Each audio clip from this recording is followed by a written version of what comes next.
कहते हैं आपको खुशामदीद। मैं हूं आपके साथ रमशा साजर और मैं हूं सहर फातमा। मैं हूं सादिया साहब। सिर करते हैं बुलेटिन का बाकायदा आगाज। सबसे पहले आपको बताएं कि आईसीसी ने भारत और पाकिस्तान के आईसीसी मैचेस के लिए न्यूट्रल वेन्यू की तस्दीक कर दी है।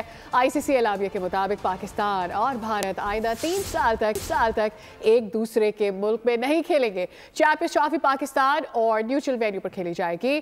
चैंपियंस ट्रॉफी का शेड्यूल जल्द जारी किया जाएगा।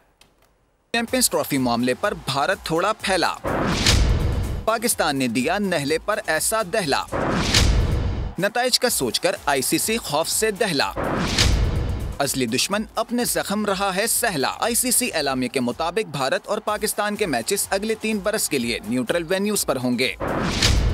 पाकिस्तान मेगा इवेंट्स के लिए भारत नहीं जाएगा। पाकिस्तान में होने वाली चैंपियंस ट्रॉफी में सिर्फ भारत के मैचेस पाकिस्तान के अलावा किसी दूसरे मकाम पर खेले जाएंगे। 2028 का women's T20 world cup Pakistan में होगा। वर्ल्ड कप के मुकाबले भी न्यूट्रल वेन्यू पर होंगे। चैंपियंस ट्रॉफी मैचेस अगले साल 19 फरवरी से कराची, लाहौर और रावलपिंडी में खेले जाएंगे। आईसीसी जराये के मुताबिक चैंपियंस ट्रॉफी 2025 के शेड्यूल का ऐलान जल्द किया जाएगा। कोलंबो में न्यूट्रल वेन्यू की दौड़ में शामिल हो गया। जराये तो कह रहे हैं कि दुबई और कोलंबो न्यूट्रल वेन्यू के लिए ज़ेर गौर हैं। जराये ने बताया कि 4 मैचेस की मेजबानी लाहौर को मिलने का इम्कान है। 4 मैचेस न्यूट्रल वेन्यू पर होंगे। भारत के फाइनल पहुंचने की सूरत में फाइनल न्यूट्रल वेन्यू पर होगा। भारत ना पहुंचा तो फाइनल लाहौर में होगा।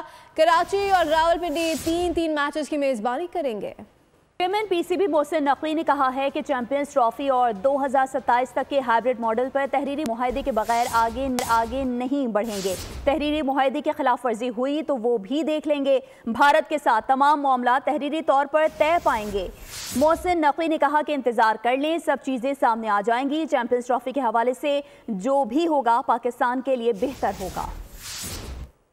सियासी महाज पे क्या चल रहा है? सबसे मुश्किल काम स्पीकर का होता है। अगर हुकूमत को वक्त ज़्यादा मिले तो अपोजिशन नाराज़ और अपोजिशन को वक्त ज़्यादा दे दिया जाए तो हुकूमत नाराज़ होती है। इस्लामाबाद में मुनक़्क़दा 2 रोज़ा 18वीं स्पीकर्स कॉन्फ्रेंस में स्पीकर कौमी असम्बली अयाज सादिक का खिताब हुआ। उन्होंने कहा कि ऐवान में बैठे सब लोग हमारे कलीग्स हैं और दोस्त हैं। वज़ीर कानून आज़म नज़ीर तारड़ ने कहा कि जमहूरियत का तसलसल ही मुल्क की तरक्की का ज़ामिन है। स्पीकर पंजाब असम्बली के मलिक अहमद खान ने कहा कि हम इलाकाई सियासत की जानिब तेजी से जा रहे हैं। ये जितने मुस्कुराते मेरे भाई बैठे हैं स्पीकर साहिबान, सबसे मुश्किल काम है इनका। अगर अपोजिशन को ज़्यादा टाइम देते हैं तो गवर्नमेंट नाराज़ है, अगर गवर्नमेंट को ज़्यादा टाइम देते हैं तो अपोजिशन नाराज़ है। और हम सबको यही सोचना चाहिए, ये सब हमारे कुलीग्स हैं, सब हमारे दोस्त हैं। इंस्टीट्यूशंस को मजबूत करना, कानून साजी करना, फ्रेमवर्क बेहतर बनाना, मकसद एक है कि आवाम तक जो सर्विस डिलीवरी है या उनके जो हकूक प्रोवाइड किए हैं आइन में, उनका तहफ़्फ़ुज़ ठीक तरह से हो सके। तो अगर वो आइन ये बहस खोल देता है कि क्या बलोचिस्तान से कभी वज़ीर आज़म नहीं बन सकता, तो ये वो इनबिल्ट प्रॉब्लम्स हैं जो सवाल उठाने पे मजबूर करेंगी कि क्या इसको इकट्ठा रखने में छावनी का किरदार है कि नहीं है। तो यहाँ से टर्फ का झगड़ा शुरू होता है। थिंक ओवर इट, बात करें। पाकिस्तान ने और पाकिस्तान की तमाम हुकूमतों ने हमेशा कश्मीर के लोगों की हक़ खुदादी की हमायत की है। मैं उनका शुक्रिया अदा करता हूँ आज फोरम से, लेकिन उन्होंने कभी इस पर कोई कंप्रोमाइज़ नहीं किया कश्मीर की हक़ खुदादी पे। GSU गेट हमला केस में वज़ीर आला अली अमीन गंडापुर, शाह महमूद कुरैशी, शिबली फराज, शहरियार अफरीदी, कंवर जोसेफ समेत 14 मुल्ज़िमान पर भी फर्द जुर्म आयद कर दी गई है। मुल्ज़िमान ने सेहत जुर्म से इनकार कर दिया। बानी PTI की जानिब से दायर फर्द जुर्म के लिए नकाफ़ी शवाहिद की दरख्वास्त पर इब्तिदाई समाअत मुकम्मल कर ली गई है। केस की मज़ीद समाअत 20 दिसंबर तक मुलतवी कर दी गई। सानिहा 9 मई के किरदारों के गिर्द मजीद घेरा तंग, PTI रहनुमाओं पर फर्द जुर्म आयद कर दी गई। थाना आरे बाजार में दर्ज GHQ गेट हमला केस की अडियाला जेल में समाअत हुई। दौरान समाअत 14 मुल्ज़िमान पर फर्द जुर्म आयद की गई। तमाम मुल्ज़िमान ने सेहत जुर्म से इनकार किया। फर्द जुर्म वज़ीर आला KP Ali Amin Gandapur, Shibli Faraz, Shah Mahmood Qureshi, Shehryar Afridi, Kanwal Joseph, colonel retired Shabbir Awan, Umar Tanveer Bhatt, Taimur Masood, Saad Ali Khan, Sikandar Zeb समेत दीगर पर आयद की गई। केस में अब तक मजमूई तौर पर 113 मुल्ज़िमान पर फर्द जुर्म आयद हो चुकी है। समाअत के दौरान बानी पीटीआई की जानिब से दायर फर्द जुर्म के लिए नाकाफी शवाहिद की दरखास्त पर इब्तदाई समाअत मुकम्मल कर ली गई और मुज़ाकरात से कबल पीटीआई अपने किए पर मुआफ़ी मांगे। लीगी रहनुमा हनीफ अब्बासी ने पीटीआई से मुज़ाकरात मुआफ़ी से मशरूत कर दिए। बोले पहले अमरीका पर इल्ज़ाम लगाया, अब अमरीका से मदद मांग रहे हैं। सिविल नाफरमानी की कॉल मुल्क की सालमियत पर हमला है। तहरीक इंसाफ, BLA और खवारिज में कोई फर्क नहीं है। बहुत जल्द ये सब मंतकी अंजाम तक पहुंचेंगे।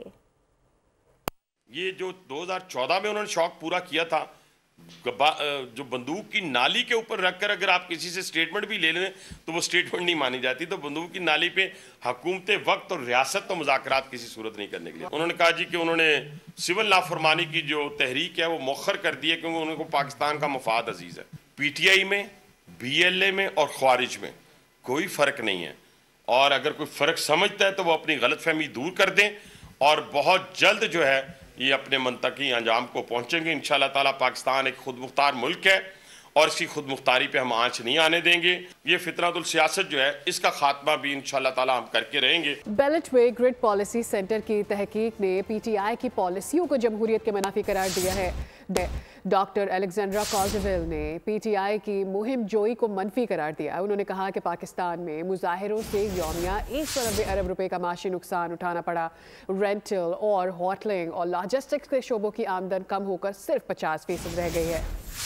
PTI की पॉलिसियाँ और मुहिम जोई जमहूरियत के मुनाफी करार। पाकिस्तान में PTI के एहतजाज और प्रोपोगंडे के असरात पर बैलेट वे ग्रिड पॉलिसी सेंटर ने रिसर्च जारी कर दी। डॉक्टर अलेक्जेंड्रा ने अपनी तहकीक में लिखा, पाकिस्तान में मुजाहिरों से यौमिया 190 अरब रुपए का मुआशी नुकसान उठाना पड़ा। रिटेल, होटलिंग और लॉजिस्टिक के शोबों की आमदन कम होकर 50% हो गई। IMF मुआहिदों पर अमल दरामद में एहतजाजी मुजाहिरे बड़ी रुकावट हैं। पुरतशद्दुद मुजाहिरों के दौरान सरकारी इब्लाग को शदीद नुकसान पहुंचा। सोशल मीडिया पर फेक न्यूज़ का अंबार पाकिस्तान में जारी पुरतशद्दुद मुजाहिरों की अहम वजह है। एहतजाज की वजह से सयाहत पर भी शदीद मनफी असरात मुरतब हुए।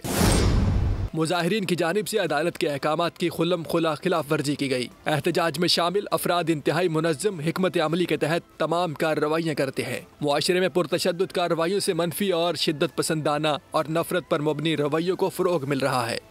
मुज़ाकरात के लिए कमेटी बना दी है। हम चाहते हैं कि अब हुकूमत आगे बढ़े। साबिक़ वफ़ाक़ी वज़ीर इत्तलात वाद चौधरी की प्रोग्राम बोल आदिल अब्बासी के साथ में गुफ्तगू बोले, अगर हुकूमत मुज़ाकरात की तरफ नहीं आती तो सिविल नाफरमानी करनी पड़ेगी। हुकूमत के जवाब का हफ्ते तक इंतजार करेंगे। हुकूमत का जवाब ना आया तो इतवार से सिविल नाफरमानी शुरू होगी। हुकूमत मुज़ाकरात के लिए संजीदा है तो सिविल नाफरमानी आगे हो सकती है। मुल्क में सियासत से काम की ज़रूरत है। हमने ये एक कमेटी भी बना दी, हमने अपने TORs भी दे दिए और हम चाहते हैं कि हुकूमत जो है वो आगे बढ़े। लेकिन अगर हुकूमत की तरफ से कोई इंटरेस्ट नहीं आता और हुकूमत मुज़ाकरात की तरफ नहीं जाती तो फिर जाहिर है कि सिविल डिसओबीडियंस के अलावा हमारे पास कोई और चारा नहीं रहेगा। तो अब हफ्ते तक इंतज़ार उन्होंने दिया हुआ है। हफ्ते को अगर हुकूमत अपनी कमेटी बनाती है और मुज़ाकरात आगे बढ़ते हैं तो फिर सिविल डिसओबीडियंस आगे चली जाएगी और अगर हुकूमत के तरफ से जवाब ना आया तो इतवार से जो है वो सिविल डिसओबीडियंस शुरू हो जाएगी। और जब तक सियासत स्टेबल नहीं होती पाकिस्तान की, ये कि ये इवेंट कामयाब हो गया या ये नाकाम हो गया, उससे कोई फर्क नहीं पड़ना। सूबाई हुकूमत सिर्फ बयानबाजी से काम ले रही है। अमन और अमान की खराब सूरत हाल पर सूबाई हुकूमत इस्तीफा दे। गवर्नर फैसल करीम कुंडी ने खैबर पख्तूनख्वा हुकूमत से मुस्ताफी होने का मुतालबा कर दिया। कहा 30 बच्चे दवाइयाँ ना मिलने से जान से गए, उनकी FIR किसके खिलाफ होनी चाहिए?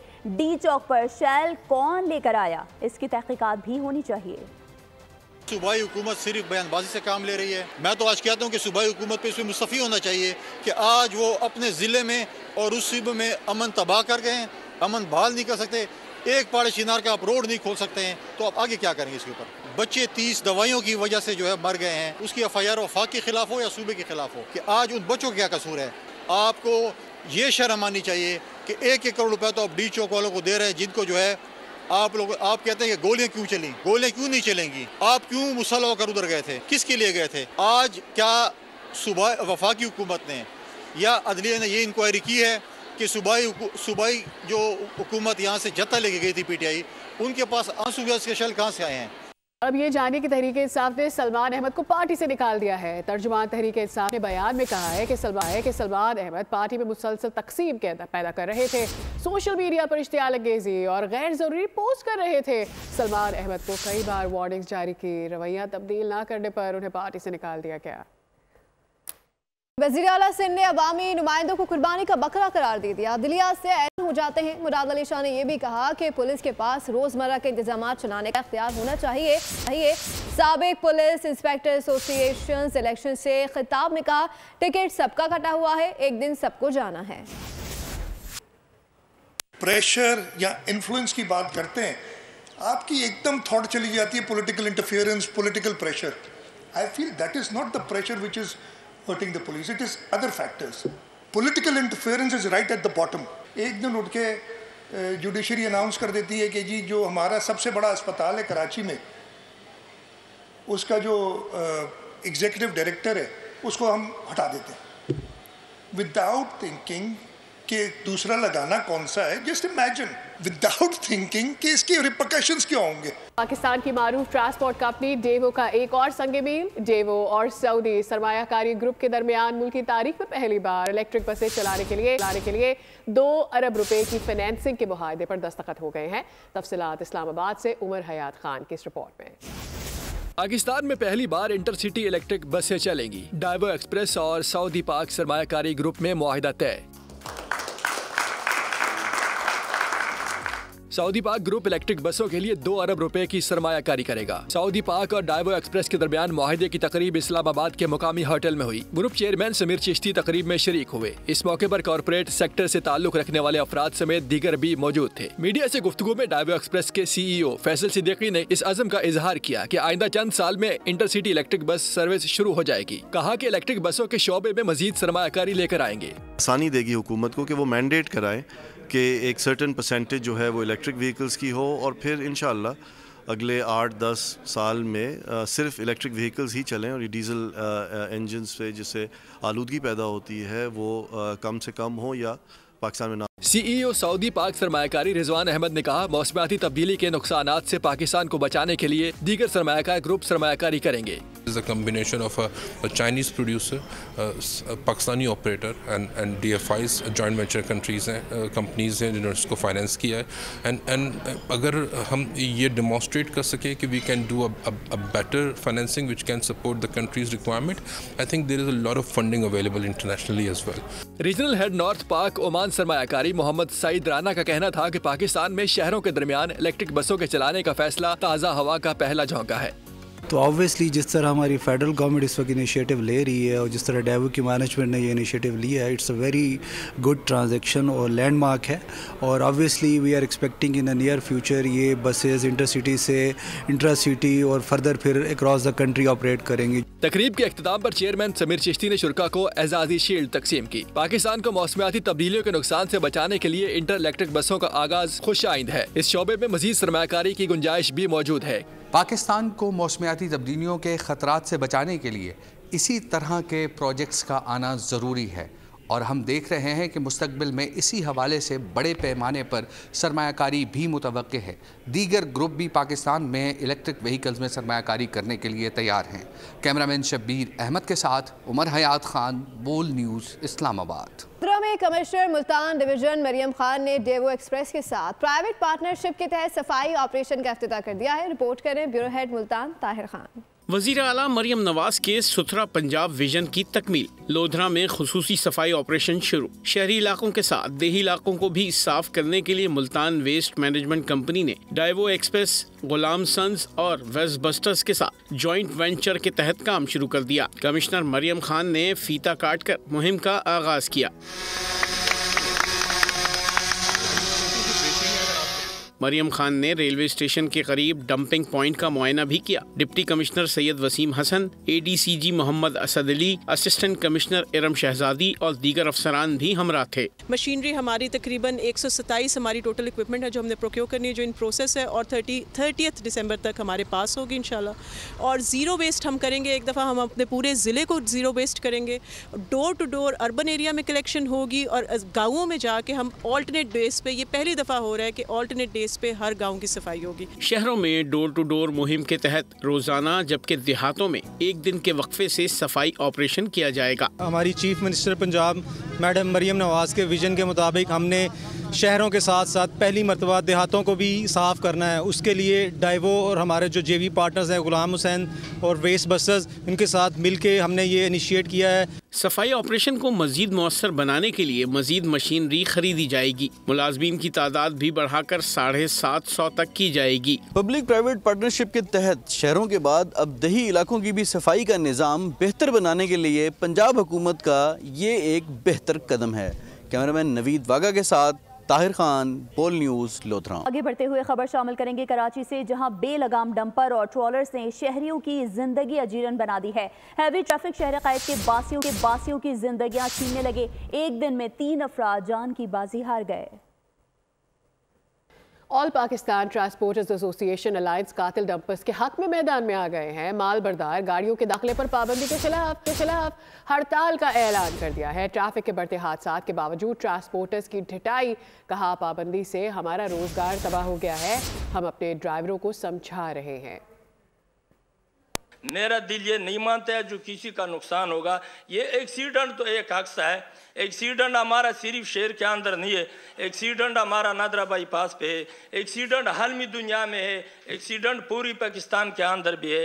लेकिन एक्सीडेंट तो मेरा ज़्यादा ना ज़्यादा हाईवे वाले रोड के ऊपर भी होगा। 3 गवर्नमेंट बलखसूस जो लोकल गवर्नमेंट है, तो उसको मैं रिक्वेस्ट करता हूँ, आज 19 तारीख है। कराची में आए रोज हादसात और अमवात। गवर्नर सिंध कामरान टिसोरी का सबर जवाब दे गया। कहते हैं कि ट्रैफिक हादसात का सिलसिला ना रुका तो ये गवर्नर आपको डंपर के आगे नजर आएगा। बुलेटिन से फिलवक्त इतना ही। मजीद खबरों और अपडेट्स के लिए विजिट कीजिए हमारी वेबसाइट bolnews.com। देखते रहिए बोल न्यूज़। सब्सक्राइब करें और बेल दबाएं ताकि कोई खबर रह न जाए।